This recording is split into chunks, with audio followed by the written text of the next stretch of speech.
Servus, Matthias here, and this is Single Track.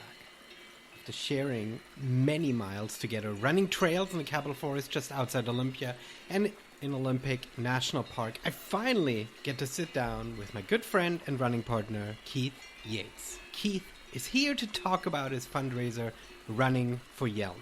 He's about to embark on another 100-mile adventure, running the Badger Mountain Challenge, and he's using this race to bring awareness to the summer food program in his hometown, Yelm, Washington. I'll let him share all the details, but I do hope you check out his GoFundMe and chip in a few bucks. Link, of course, in the show notes. Before we dive into the show, though, I want to thank everyone who participated in the virtual Winter Challenge. This week, I'm raffling off 5 super cool Nathan hydration packs and 2 $75 gift certificates for Koros and lots of Tailwind. How awesome is this? Thanks Tailwind, Koros, and Nathan for supporting this virtual challenge and Single Track. You know where to find more info on these awesome brands. Links, as always, in the show notes. All right, here's Keith. Keith, welcome to the show. Keith Yates from Yelm, good friend of Single Track and of me personally. It's always weird and exciting and special and weird to have somebody on the show that is a friend, because we kind of have been running for a long time together and kind of go back. So our listeners are probably going to hear a show where there are going to be too many inside jokes, which is going to be great. Definitely. It was maybe 5 years ago or so. We bumped into each other the first time on a Flapjack Lakes expedition. Oh, man. You remember that. That's right. You were with our good friend Bao and Doug. And yes. I was with Corey, our good friend. And we crossed paths and kind of linked up ever since then. Yeah, that's right. That was a fun and interesting and weird experience, because Doug reached out to me and said he really wanted to go up to Flapjacks and beyond. And, you know, Bao and Doug are really strong runners, so I really struggle to even stay with them. But I'm the one who has the experience in the backcountry. And so as soon as we went beyond Flapjacks and we hit snow, they were really not comfortable. And I was like, this is fun, let's go. And they were like, I think we need to turn around. And I think Doug came down from that trip and was like injured for 6 months, so I still feel kind of bad about that. It is not it's definitely a solid run. I know I came out of that day. Corey was much fresher than I at the end of all that. I think that was only maybe my 3rd trail run ever or something. Yeah. So and then we linked up, and you showed me so many great places. You took me under your wing and showed me Kaiser and showed me Rock Candy, and we did Gladys Divide with our good friend Scott Mickey. Indeed. So we've shared quite a few miles, and you've been an amazing host to a lot of those places that I hadn't had the opportunity to visit yet. So before we get started, thank you, sir, for your contributions. I appreciate this, right? It feels weird because I didn't grow up over here, and I sort of had to have like a crazy crash course in order to feel comfortable on these trails, in these places. But if you put it that way, I do have to recognize that I've been doing this now for quite a few times, and I'm actually quite a few years, and I'm actually quite comfortable in this. It's true. And especially for people who come from running from roads and don't have trail and backcountry experience, I always find myself in fear because I see runners being so strong. But it's true, if you don't have the experience navigating and figuring out the steepness of the terrain and just in general being comfortable in that kind of environment, and you have a huge piece that's missing that all your years of athleticism can't really compensate for. Really, definitely. It's something that takes a little bit of time to sort of acquire, right? It's not inaccessible. but it does require some effort on the individual's part, and then essentially sort of time in the saddle. But you're right, yeah. Yeah, exactly. And I think there is, and I think, especially in the outdoor world, people often talk about this concept of taking somebody under your wing, right? This sort of, that's how knowledge is sort of passed on. Somebody is there who's been on a trail or has the experience. I think first time going up Camp Muir, I went up, and I've been wanting to go up for years, but I've always been hesitant about it. And then good friend of ours, Scott Mickey, went up, and he said he would take me up, and I was like, okay, well, having somebody with you makes it a no-brainer, right? And so I think having somebody who's been there before, either having been on that trail or in general having the experience, just makes it so much easier. And eventually you get comfortable, and then you're comfortable going on your own. Yeah, and Scott showed me Camp Muir for my first time, and I was pretty nervous on the way up, knowing that I had to come down that snowfield. But you're exactly right. It has quickly become probably my favorite route up at Mount Rainier, and I love, weekend after weekend. I call it the Muir 20, starting at Longmire.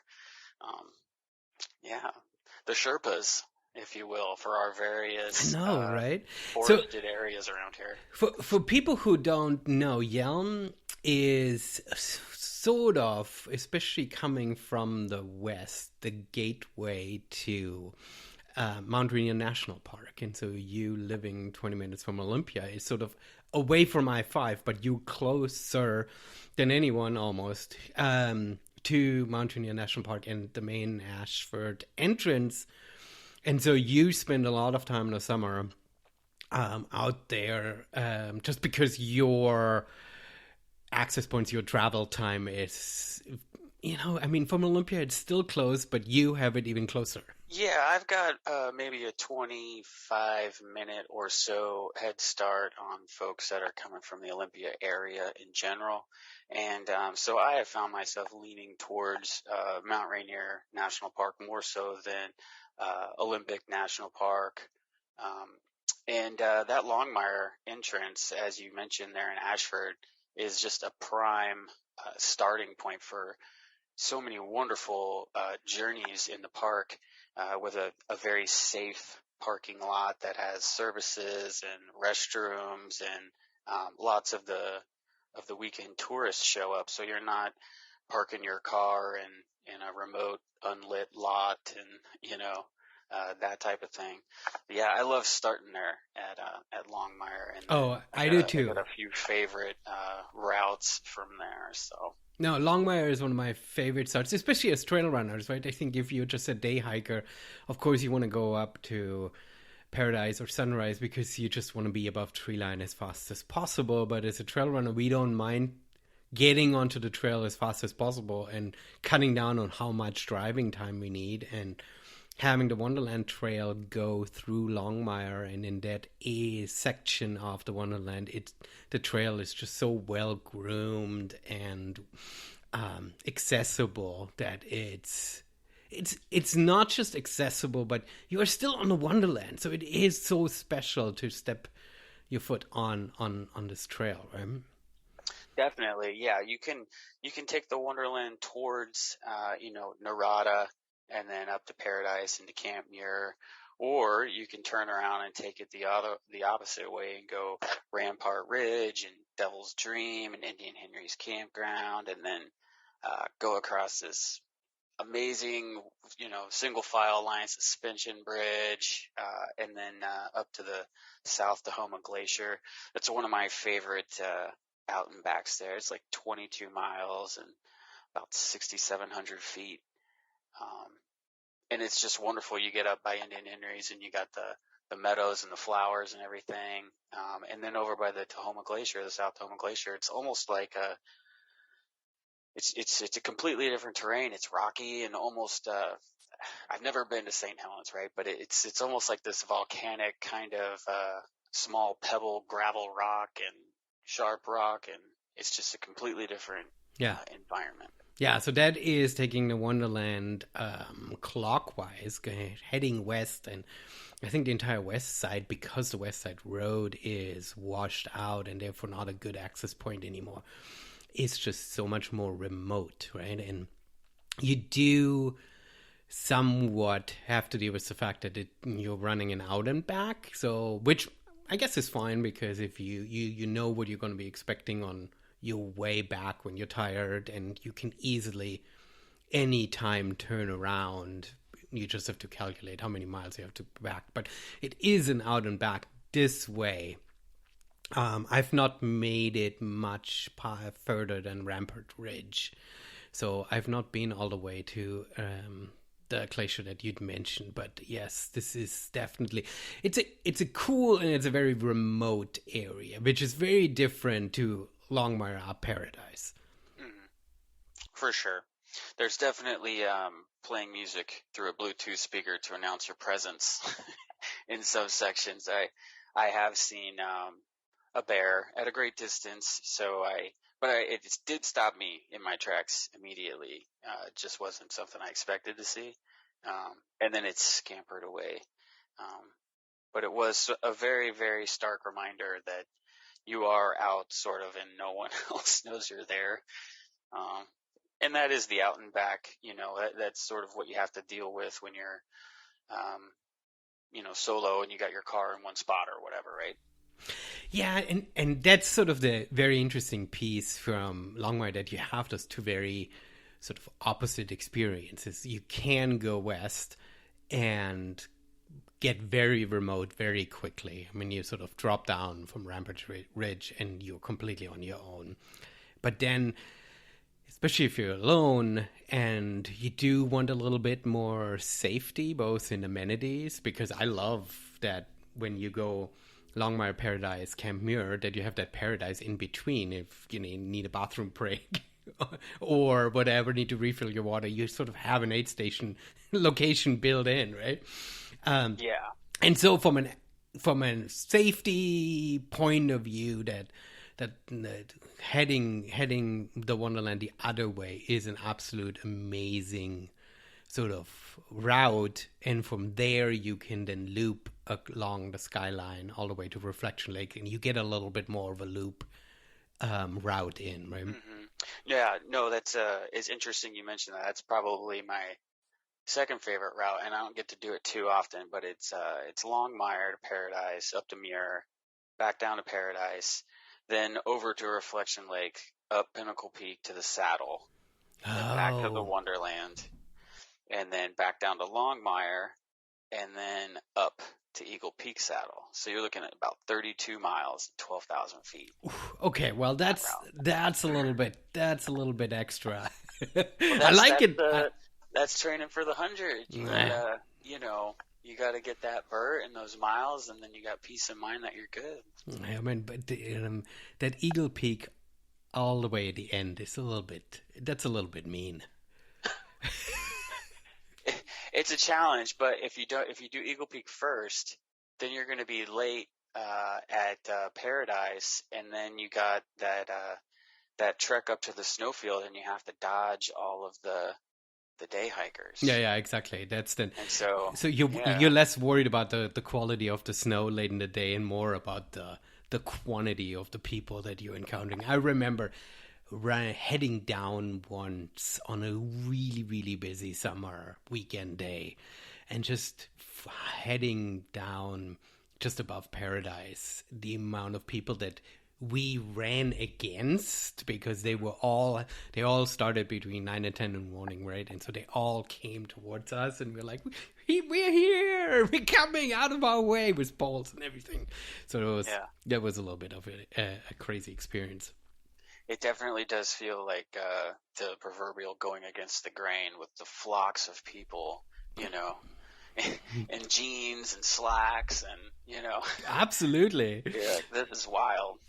So I'd much rather get up and down there with the least amount of resistance, and and then grind Eagle Peak at the end because your car's right there too. So Right. No, that's totally true. It is one of the most unique places, Paradise. For there are very few places here in the Pacific Northwest where sort of the jeans and flip-flop wearing day hikers encounter the real mountaineers, and that's what makes Paradise such a super special place. Right? There are lots of remote locations where you get super gnarly athletes or whatever, mountaineers, but most of the time the day hikers aren't there. Usually they're split, and Paradise brings them all together, which makes it, I think, a really unique and special place. you are 100% right. You'll see folks going up with their skis and their snowboards and the big massive crampons on, and challenging each other to see who can get up first. And then you will see the family that's on vacation that was bussed in on the tourist bus, and they underestimated the effort they were going to have to give that day. It's a unique blend for sure. That's amazing. So we talked about Rainier. Let's talk a little bit about Kaiser. I don't have that on my list, but I realized that we got to talk about one of the most special places here in the Olympia area to go running. You mainly do the roads now. Is that just to prevent injury? Yeah, it's as you well know, there are some pretty technical areas in there where it gets a little tough um, to to maintain a running pace. And I get out really early so I can get home to the family and everything. So many of these miles are also in the dark, and yeah, the closer I get to a race day, um, the self protection of don't take a bad step kicks in, and it's easier just to do a repeat on that road, and you get 400 feet for that mile, going up, and then you can kind of cruise down a little bit. Usually about 10-minute average mile for those two. And so if you start doing the math and you want to be home at a certain time, that's a much more predictable day than getting in the back, because it can be a little damp back there, a little puddly if you're not paying attention. And then the mountain bikers don't like me, so. The mountain bikers built the trails out there, so they're super gnarly and super steep, and some of the ones that they didn't build are crazy overgrown. So it is one of the most technical terrains that I've ever run on that is not the backcountry, that is literally still in city limits, which makes the place super cool from an adventure point of view. But as you say, the danger for injury is fairly high out there, and you got to be very sure-footed, or find, as you say, the routes, the trails that are groomed enough, wide enough, safe enough to be also then fast enough, right? For sure. It's I've had my run-ins with some of those with the bikers, and they don't like it when you're on their trail, which is we've had this talk, so I won't rehash it here, right? It's definitely a thing they've created, and so there's a respect that should be given. Um, but yeah, the road is fair game. They don't get too upset with you when you're on the road. So. I've got a big dream goal to map the entire area only using runnable trails, so leaving all the crazy downhills that the bikers don't want you to be on, and only focusing, sort of looking at the entire geography of the place and saying, okay, how can you actually put good running loops together out there? Right, because the bikers treat the hillsides a little bit like downhill ski runs, that they sort of have a way of like, okay, this is the most casual way of going uphill, because they have to ride their bikes uphill or push them, and then they have these runs that they're going downhill crazy fast, and it sort of distorts on what is actually possible out there. But I think there are some super cool runs, especially on some of the overgrown, sort of old forest roads and stuff that are barely there anymore, and they're treacherous because they are not being maintained or leaves or over big boulders and stuff, so you've got to be careful. But I think that there's sort of a way of mapping the place, sort of lifting only the running trails. One of my goals in life. Yeah, that'd be an interesting venture to take on. I know that the Gaia app, if I'm pronouncing that correctly, GAIA GPS app, it actually has a lot of the names. I don't know who submitted them, but Leland Trail is on there, and a lot of the various names. So that's a tool that could definitely probably assist in that task. Yeah, the problem is that a particular app doesn't give you what is open to uphill and downhill, right? It just basically shows you, okay, these are all the trails, and you sort of have to run up to them and say, I'm not supposed to go with this one up or whatever, right? So anyway, part of the reason why you love going up there is because you're training for a big 100 miler. You're doing the Badger Mountain Challenge. This 2 weeks from now in Richland, and we've had Jason Rutherford, the race director, a few weeks ago on the show talking about the race. You've done that race before, right? Yeah, and I listened to that episode. That was a great episode. Stuff I didn't know about Jason. So amazing fortitude and mental ability to do some of those things. Yeah, I've ran so it's this great race out in Eastern Washington, Richland to be specific, and they have a variety of distances. They have a 15K, a 50K, a 50 miler, and then the 100 miler, which is the 50-mile course twice. And I've done the 50K and the 50 miler. All right. Yeah, so I have a familiarity with the course going into this effort here on the 25th. Nice. So you're going for the 100 mile, and if you've done all three distances, do you have the 15K? Do you have to do the 15K too before you get like the special trophy of I've done all of them, or is it just for the big ones? I believe it's a jacket. Oh, nice. And no, I would still have to do the 15K on top. I had been in contact with him. He's an amazing person, very helpful.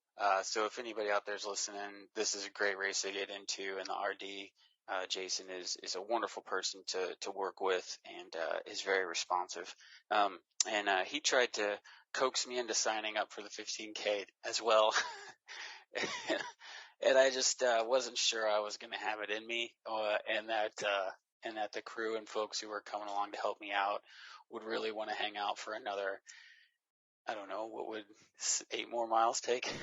So it might have to be a different year. It might have to be a different year. It is an interesting race because it's a really big race, and it's an early season race, sort of the biggest early season race, especially because orcas exist, but is so hampered by weather that I feel like it gets canceled more often than it actually happens. So Badger is really one of the first really big 100 milers here in the Pacific Northwest. And so I want to hear all about you prepping for this race, but you doing 100 miler so early, did you just wanted to do a whole bunch of winter training, or is this a tune-up for something bigger that you have planned coming this summer?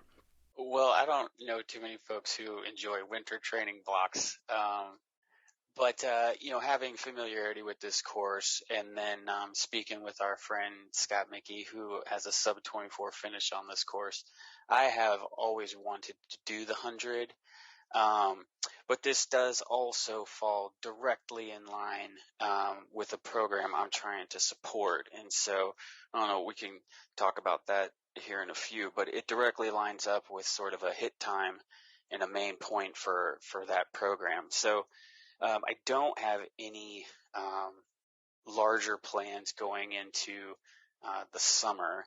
It's probably going to be a little more laid back and try and balance out family time, because I did just do 100 in September. So for my family, it feels like I've been training since May of 2021, almost nonstop besides a few weeks in December.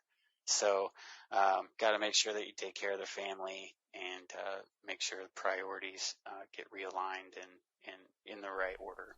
It is always a big commitment to train for such a big endeavor, and the way you are doing it is twofold. One is you start really, really early, which is very, very impressive. I don't know if I could do that. I'm too lazy for that.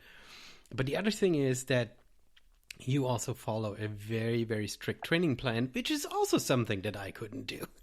Tell us a little bit about your training regimen, because I don't know if I know somebody who is so intense about this. Well, I don't know. There are probably some folks out there that are a little more intense. I just don't know them. That's all I'm saying. So my belief and my philosophy is that the training and the training blocks and methodology, they're going to be ever evolving, right? So as the athlete ages or changes goal, what do you want from running, that type of thing, all those things will change. And I try to lay out a block and essentially be consistent. And then at the end of that block, I will look back at it and sort of what worked, what didn't work, what should I change, what shouldn't I? And then each and every block is, of course, focused on the course ahead of me when I identify a race. So when I was getting ready for Stagecoach, I knew it didn't have as much vertical gain as, say, Pine to Palm, which I did in 2019. And so I tried to focus the second half of my back-to-back runs on flatter terrain and work on maintaining a pace that it wasn't, wasn't 8:05 or anything like that a mile, but it was close to teetering on the edge of something I might not be able to maintain for a while. So I tried to build what I believe to be is that running economy that I hopefully then would be able to tap into on the back half or the last quarter of the race to sort of help keep the legs moving. Because I came down to a solid walk at Pine to Palm, and those last 20,000 miles were quite a haul. And Joe Chick he pasted me on that, and I should send him like a Christmas card every year or something, because he just put up with my walking for 29 miles or something. It was a rough day. It made me reevaluate the block. You're speaking here to the king of walking. I'm all about the walking, so I don't think that that's something to be ashamed of. Of course, if you didn't train it and if you have different expectations, then obviously it's not something that you're excited about. But we were just talking about Jason, who ran Vol 500, and he's like, yeah, you basically just walked the entire thing, right? So I think there is just always so much walking involved. And I remember listening to a podcast years ago with Ian Sharman, who is one of the strongest professional runners that we know, and he was saying that being okay with walking, both mentally, not beating yourself up over it, but also physically being able to keep a good mechanic and being able to handle this for a long time is super important, because it inevitably happens, right?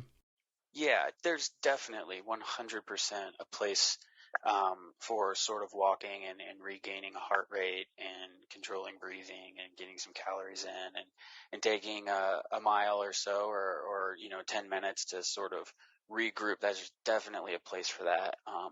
My frustration that day was that I couldn't get back to a jog when I had intended to or when I'd want to. Always find that super hard, especially the tail end of races, if there are no good downhills coming, because the downhills are the easiest to kind of get back into this jogging motion. And if it's too flat, then it just sometimes requires too much energy, and then it gets really frustrating because you're just too slow, right? Yeah, and that's course too, right? Pine to Palm for anyone who hasn't heard of it before. It is not necessarily a beginner's course, although it was my first. I think it's 23,000 feet of gain, and there are multiple sections where it's continuous miles of hiking up. So I think course definitely does play a lot into that too, right? Yeah. So you speak about these training blocks and your evaluation of them and setting this forward. Do you do this all yourself? Do you have a coach, or where do you get the knowledge from to be so intentional about this? So I played soccer and ran in high school, and then I was in the Army and I ran in the Army. But I started running for me, I want to say in about 2015 when I met Corey Conga. And speaking of taking people under their wings, I met him through work, a new employees program, and they paired up people who were new with people who'd been there a minute, and they asked me to pair up with him, and I said okay.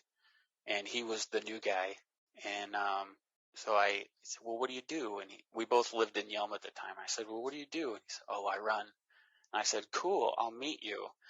And he, no, you don't have to do that. You really don't have to do that. It's not a big deal. And I said, no, I'll be there. I can run. And sure enough, I was out there one morning, and a headlamp came bounding down the road, and I joined in and very quickly found out he had just taken, second place in the Capital City Marathon and had taken first place in 50K races and 50-mile races. And at that moment, I didn't even know those races existed. So my mind was immediately blown, and I instantly felt I had no business kind of running with him. But he was very accommodating and kind and informative. And he said, "Hey, if you keep showing up, I'll keep showing up." And now, whether he intended for me to keep showing up or not, I don't know, but I did.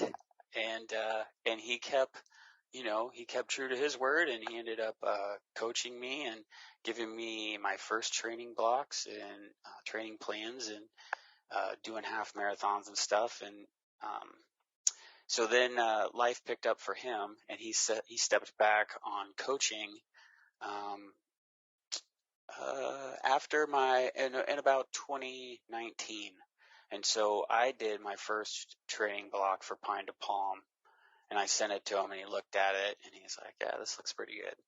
And so I've kind of gone from there. But that one was a completely different beast than what I'm working with now, and so really, I guess the foundation was working with Corey and sort of getting his insight and input, and now I just kind of morph it into what is fitting me and my body, and what I can do or what I think I can do in alignment with the race and the course ahead of me. Yeah. Well, I mean, you're doing it right, especially after. And I'm saying this especially after my 2 DNFs last year, because I never had a coach, and I've always just flew by the seams of my pants. I mean, I knew sort of you're supposed to ramp up miles, but that's pretty much to the extent of what my training looked like, and I've never been very intentional about this. But if you fail a couple times, you realize that is probably not a good recipe for success. And you taking this on yourself probably requires a lot of time sitting at a desk too, and not just with running shoes on. Because you got to you got to prepare yourself, right? I mean, there is sort of some administrative work that you need to do. Well, for sure, I've got I've got spreadsheets. I should make a T-shirt out of that or something. But I definitely have spreadsheets. So The T-shirt should say, "I'm sponsored by Microsoft Excel." right. I've got for this current Badger preparation, I've got a 16-week training block. So I've got a 16-week spreadsheet here, and I keep track of. I have a weekly total that I want to be at, and so that climbs steadily. And then I hit a peak week, of course, and then I back off. But I track gain and I track time. And then what happens is if everything went well, I kind of copy and paste that into a new tab, change some dates around, and then tinker with it a little bit, depending on um, whether I thought I hit my peak week too early or too late, peak volume, that is, or whether I felt I needed another, say, week or two ramp up at the beginning as opposed to jumping straight to a higher volume week. Or rest days, right? Rest days are essential especially for this, right? If you want to jog around town a couple miles a day, if that's what you want from running, then rest days aren't necessarily maybe the most important thing. But if you're trying to do this stuff or ultra distances, rest days are vital. So maybe playing around with the schedule and looking at when what did these rest days work good with my family? Was the placement of this midweek rest day valuable? Did I feel better on Thursday if I rested on Wednesday? That type of stuff. Yeah. Do you capture the one thing that I'm always thinking that is interesting to capture in sort of your training log is, do you capture life changes? Like, I mean, we talk about capturing how good we feel on a run, but how do we deal with the fact that a family member just passed away or something outside that affects us both physically and mentally? Because if something traumatic happens, then we have to travel across the country or something, right? Because it cuts all into this. And I'm not trying to bring up something dramatic, but I think that's one of the crucial and challenging pieces in such a rigid training plan, that if your life flows fairly easy, I know exactly what time I need to be at my job, and I know what, and job can be stressful too, right? But how do we put these outside influences into a training plan? Because in the end, running is still the cherry on top of the pie, right? It is the luxury. We can't make our life completely submissive to the training. Do I make sense in this? Yeah, I think I know what you're getting at. And I think the way I would approach this, and I know nobody's tuning in for recommendations, but I might recommend that give yourself grace, give yourself compassion, and I actually it was for a half marathon though. I had a relative pass away and had to fly to Missouri for a funeral many years back, and so I've had that type of life event happen during a much smaller, less demanding block. But I would just say that when I draw these plans up, the first one I drew up, I said I want to hit all these runs, and I'm going to hit all this vert, and I'm going to do all of this. And that immediately went out the window, right? The first time you try to hit it back to back and you're crazy sore and you should just listen to your body. So then the following training blocks, there's an immediate understanding, like I'm not going to hit all of these runs, and that's going to be okay. I'm going to have to listen to my body. Or, I had a daughter graduate high school, so I didn't do a long run on that Saturday, right? But as far as, trauma and things of that nature, making sure there's definitely room and space in there to give yourself grace and compassion. And, in the grand scheme of things, in a 16-week block, or, if you're doing a longer block, one run of 8 miles or one run of 15 miles or something like that, that's not going to be the difference between you finishing or not finishing. So having that understanding and giving yourself that space, I think, is of great value. Yeah. No, I think that's a great way of putting it, because especially in the times that we're living, where we need to give ourselves grace, and can't be too robotic. We're already being forced into too many robotic demands around us. Yeah, and you mentioned the cherry on top running being and and for many of us, especially in this community, the run is the emotional release, or the sort of bring you back to Zen, or the comfort, right? And so at a time of trauma, or at a time of loss, that could be a great time to get out, and maybe it's more of a hike, and doing some thinking and some reminiscing and some remembering, as opposed to trying to grind out 20 in a certain amount of time, but really just still having that opportunity to escape to the woods, um, or the roads, and sort of find your individual piece with that activity and Yeah. that loss. So the other thing that I'm super excited to hear you talk about is that you have all this amazing preparation for yourself, but when you go and do these big races, you bring a team with you, and they aren't just your family that is on vacation, and if they show up at an aid station, they'll give you, put a smile on your face. They are actually your crew. You're very intentional about this, and I would love for you to talk a little bit about how you assemble the people, how you work with them to become your pit crew. Well, I first and foremost have to say I'm very fortunate, to have folks who are willing to sacrifice for me, in this way. We both know folks, that go to these races and grind through them solo, and I tip every hat in my closet to those individuals, because this is a tough enough task as it is, um, without any support.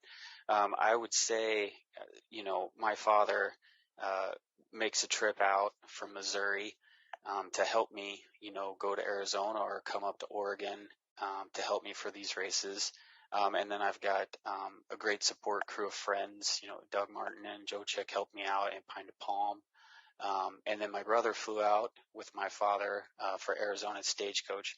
I happen to have an aunt and some extended family who lived there, and they surprised me, 2 days before the race, said they wanted to come too. And I really made sure it was something they wanted to do, and told them they could, they could take off at any time, no hard feelings. And they said, no, we're in it for the long haul. And so I've been very blessed to have people who I feel love me and care about me, to be present. And we go over, um, course prep, and expectations, sort of, these are generally the things I'm going to need at these places, and, try and maybe get a large gallon Ziploc bag, right? So that they can just throw everything in that, and they can kind of bring that to me, and I can work through it. But there's also this understanding of, we just don't know how this day is going to unfold. And so everybody remains, agile, flexible. Um, and for me personally, I first heard stories of runners and pacers and crews that were sort of the target for the runner who was having a bad day and was grumpy, and that pacing can be not an awesome task. And so I personally make it a point to, at every aid station I come to where my crew's there, I ask every single person, how are you doing? Are you eating? Are you drinking? Are you warm? Are you dry? Like, I feel it's important to extend, um, those courtesies and respects to them. And, they're just as important to this as I am. And I want them to, know that I care about them too. Thank yous and I love yous fly at the aid station from me. Oftentimes overwhelmed, in the middle of the race, that folks are out there for me. It means a lot to me, and, just want to make sure they know that I appreciate them too. Yeah. It does turn the race into a very different experience for sure, right? Because there's then also the expectation, like, oh man, they came all the way out there. I better finish this thing. Yeah, that's definitely there. There's definitely that expectation for sure. But it does. It's like I flew to Arizona. If I flew here, I have to finish this. Yeah, I know, right? I mean, I remember I mean, we all watch the YouTube videos of these races, and they all follow the pro runners, and they always have like a staff of 20 people around them, popping their blisters and taking care of their feet and whatever, right? And I remember this one moment where I took the wrong socks. I thought they were good socks. They are good socks once they're on my feet, but at Zion, I was trying to put on new socks. And they were just, those merino wool socks. They're too tight to put on. It took me forever trying to get these socks on. I'm still frustrated about it. That I didn't put a pair of socks on that was just easier sliding on because, I was at mile 60 or something. That you're already deep in, you're exhausted, your feet are sweaty, right? I mean, every pair of sock and trying to bend down and stuff. I mean, it was a chore. I don't know how long it took me to get these socks on. I'm still frustrated that I chose these socks for this moment. And so I had to have people. Well, I mean, perhaps if I would have had a better preparation and thought this through better, then perhaps I would have not even made that mistake to begin with, right? Well, there's always improvements to be made, right? You could probably run the perfect race and then finish and go, I could have finished 30 seconds sooner if I would have blank, right? Right. All right, so you've got your team, you're heading to Badger, but you're not going just for yourself. And you alluded to that earlier a little bit, and I think we should talk about this now. You are using this run as a fundraiser, which is super noble, and one of the main reasons why I've brought you on this show, so you can share with the listeners what you're up to, what it is for. So the floor is yours. Tell us about Keith at Badger for Yelm. Oh, well, I appreciate it. I have a soft spot in my heart for our local nonprofits here in the small community of Yelm. And so I try to highlight them when I see them doing something really productive for our community. And for this particular race, the Yelm Rotary Club of our town has got a program called the 10 Weeks of Summer. And what they do is they raise funds, purchase food, and organize bags of food to hand out weekly to children who are on school children who are on free and reduced lunch over the summer. So these are children in the community who would normally get a free breakfast and free lunch from the school, and since school's out, they're not getting that nutrition. Now, it's a challenge for those families as well, right? You have to income qualify this, so to be a part of this program. So this is a family that's most likely struggling or in a tight spot in their days, and having the school being able to help provide some nutrition for their child is almost as good as a windfall, right? It's a direct impact to a positive thing for their family, and so when summer comes, this is an extra weight that's placed upon those families that are struggling or that are barely making ends meet and barely making bills and things of that nature. And so this program specifically supports that need within this community. And so basically it costs them about $30,000 a year to pack all these bags. And this year specifically, they're expecting some increased cost as we've all seen the standard cost of many of our goods go up over the last few months. They're expecting sort of those expenses to go up as well. So it's a really good opportunity to try and have community support communities. So that's what we're working for. I made the very first donation. I donated $100, one for each mile I plan on running. It's a GoFundMe account, and it's their account. They opened it up. They control it. I get nothing from this. I don't get a percentage. They're not paying for my race entry. They didn't buy me any shoes. This is 100%. Everything goes to them. You can check out their webpage. It's yelmrotary.org.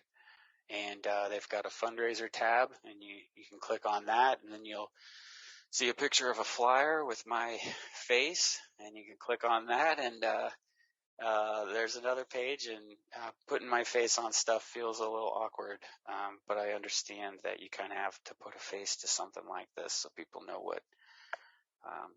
what's happening.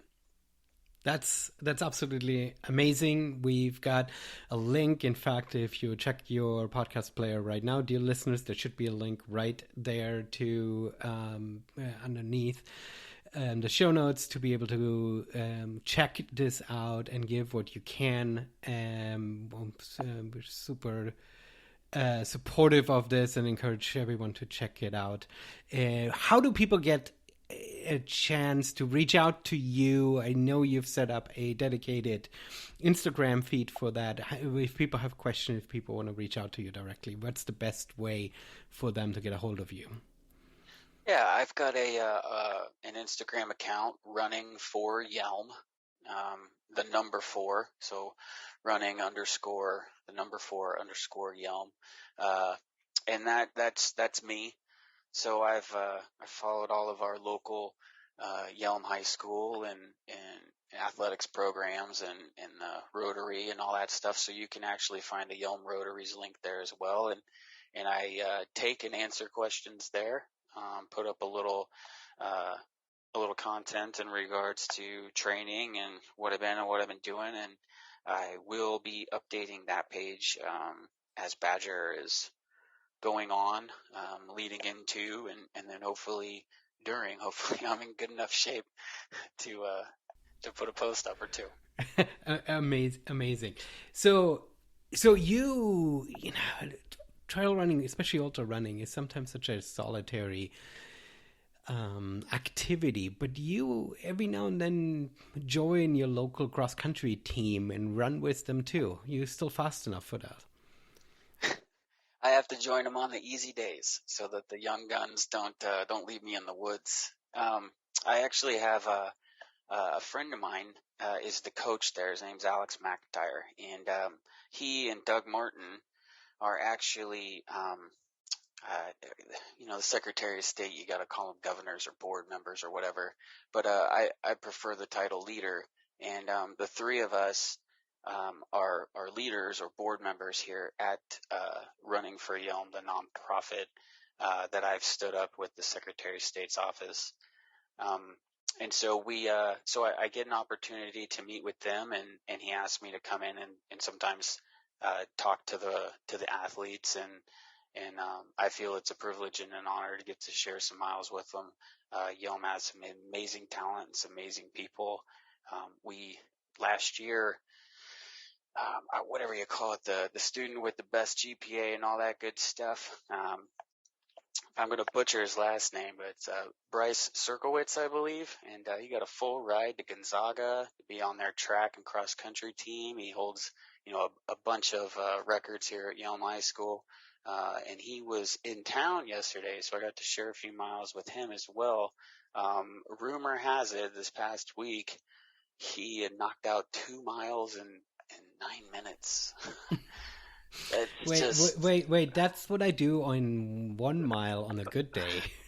I mean, it's just amazing, And then another alum that was in town, I believe I'm getting her name right, Kaya Ramirez, and she's with St. Martin's right now and on their track team and doing great things as well. She's in a nursing program at St. Martin's. So Yelm has some amazing people that are going to go out to do amazing things, and hopefully this Running for Yelm organization, as it grows and moves on, will look to find ways for our youth, for our high school students and athletes to participate in community works and volunteering, and hopefully learn some of the value of service and helping and volunteering. And then when they go off into the world and they go off to the bigger cities, they can take those experiences with them and understand that volunteering and helping and setting up organizations, it's not as a daunting task as they might think it is to begin with. And then hopefully we can, little bit by little bit, try and make this place we all live in a little better. Fantastic. I love everything you do out on the trails because I get to check your Strava and I get to run every now and then with you. But it is about community building. It's not just about personal achievement. It's not just about ego. We need our personal focus in order to find our running shoes in the garage and get out. But in the end, we are part of a bigger community. We are part of this world, and our contribution is so important. So thank you so much for everything that you're doing in Yelm, and thank you so much for coming on the show and sharing your running story, your preparation for Badger, and everything, all your training and stuff. That's some very intense stuff. I probably could have learned things or two. Well, I appreciate you having me on, Matthias. I really do. Thanks for the opportunity to speak and to make it on your pod that we were talking about when you were just starting it. So super exciting, and I look forward to our next opportunity to share some miles.